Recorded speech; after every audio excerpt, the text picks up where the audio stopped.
You know that we cannot lose the task at hand right now. Jerry Sandusky, convicted of 42 counts of child abuse, is in a court right now, most likely going through the formal process of being classified as a sexually violent predator. And after that hearing is over, we will then move into the sentencing phase. Forensic and clinical psychologist Dr. Daniela Schreier is in Chicago right now, and she's joining us via Skype. But, Doctor, thank you so much for being with us, because I think people have a lot of questions about Jerry Sandusky, and especially in light of this tape that he released yesterday.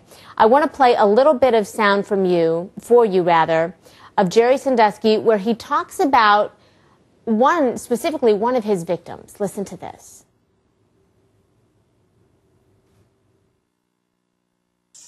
They can take away my life. They can make me out as a monster. They can treat me as a monster, but they can't take away my heart. In my heart, I know I did not do these alleged disgusting acts. My wife has been my only sex partner, and that was after marriage.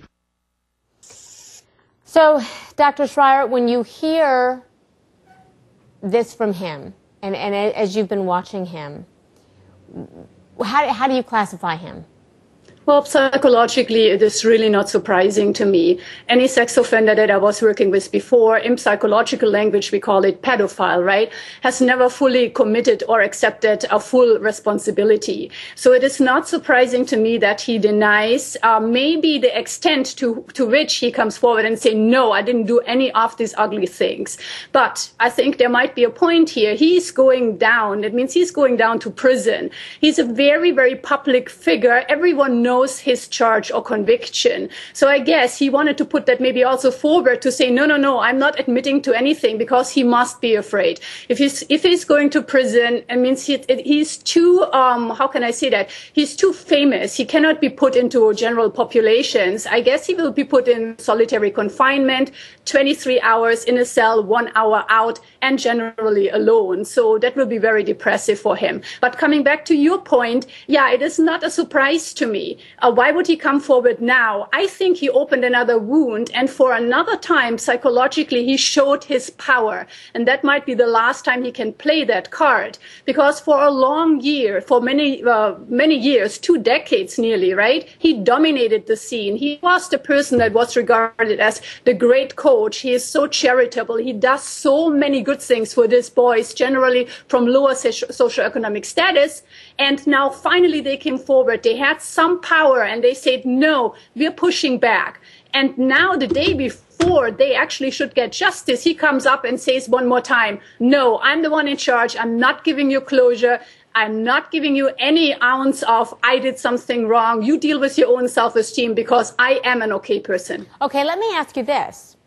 Do pedophiles or violent sexual predators even realize their actions are wrong, or do they just think society is wrong for not accepting the way they feel? I think that's a very interesting question. In generally, I would say they can actually see that their actions are wrong, but they will not admit to it. I would say in Jerry Sandusky's case, he's compartmentalizing. He sees himself as the great person, the good person who helps others. And if he would really go there and see himself as a violent offender, he probably would break down. And so generally, that is totally blocked out. It's I am right and you are wrong. Can pedophiles or violent sexual predators be rehabilitated? You know, it is very difficult. What we know, actually, we have cognitive behavioral therapy, we have role plays and other things. But generally, when they're released, and I'm saying in general, into the population, we know that the recidivism rate, that means the reoffending rate, is really, really high.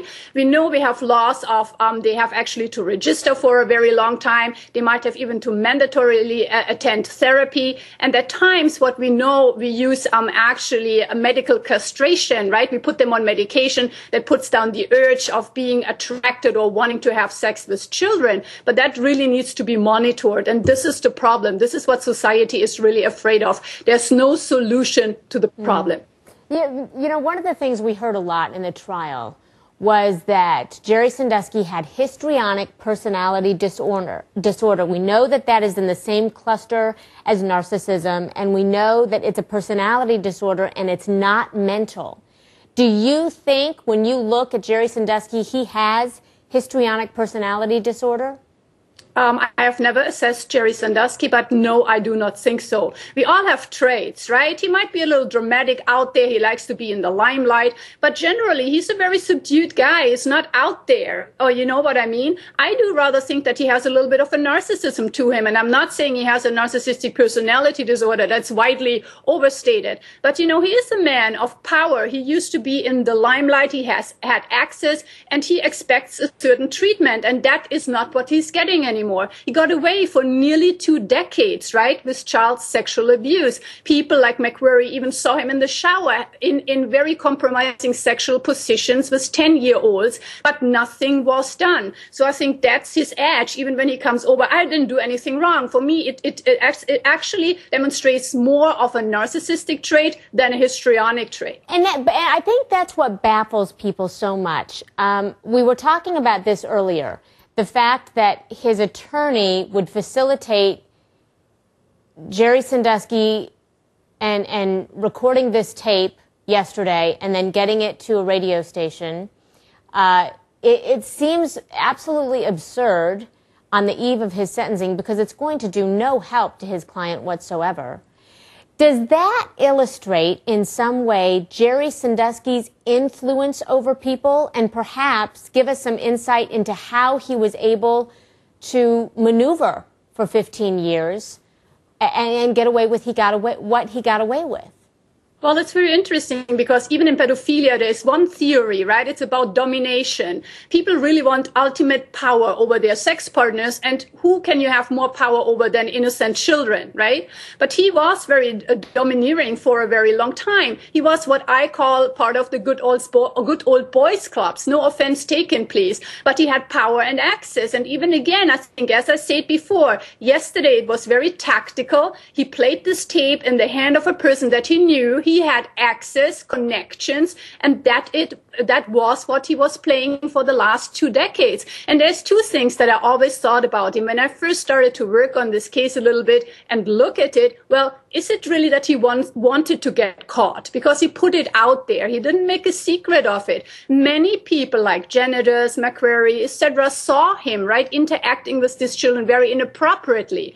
And there were even reports filed, but nothing was done. Or was it just for him, his living at the edge, right? In that way, hey, show it to anybody because I can do whatever I want. People will not report me because I'm a man of power and status, and I'm somebody here at Penn State who will tell me what to do. And he found a partner, I think his wife Dottie, who is very accommodating with his views and attitudes. Okay, you know what? We're going to talk a little bit more about that in the next hour when you're back with us, Dr. Schreier. We appreciate it so much. Thank you for being here. Thank you.